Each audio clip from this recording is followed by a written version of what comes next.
订会领会爱设置台中一个区先生伫网站订一个79块的首页顶，去超商要领的时，金额是998块。超商的店员有甲提醒讲，这可能有问题。也毋过这个区先生看讲这伊的名无毋对，共我付钱领会，事后感觉毋对，计小差超过12倍。伊认讲这是超商店员加收伊的钱，要求爱退钱。店员甲讲，伊都要先上网络申請退回，才会当退錢。區先生真不滿，報警，一直到警方到現場甲苦勸，伊才接受被騙的事實。10塊爾，點解講收900多塊啊？我還未開。你要問那個賣家。柯先生手提拄只領着貨，徛伫咧超商櫃台頭前，一直甲警察陷害，因為伊認為超商店員加收伊的錢。他有寫我的名字，我奇怪，我有訂沒有錯但是。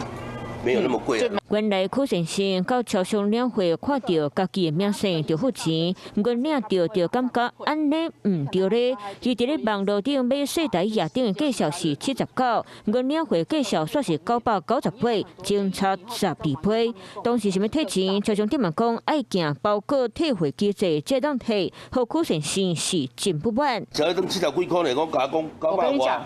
好，大哥，我跟你讲，这种网页式的很多都是诈骗的。认真超商店员真衰买，因为柯先生领货时就讲过介绍哪会无共款，贵遮尔济。当时店员就好心甲提醒讲，这有可能是诈骗哦。不过柯先生嘛是硬要领，后来想要退款，无法度退，就来报警。买家自己要再确认过了，不应该怪罪给店员这样子，太冤枉了，太冤枉，真的太冤枉了。民众认为超商店员已经先提醒过民众，无应该搁再追究。疑似诈骗争议包裹，可循管道申请退货。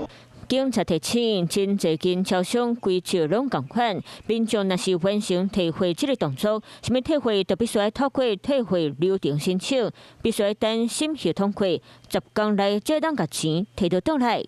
Hello， 我是庄慧琪。想要抢先掌握最及时的新闻资讯吗？赶快订阅、按赞、开启小铃铛，锁定华视新闻 YouTube 频道。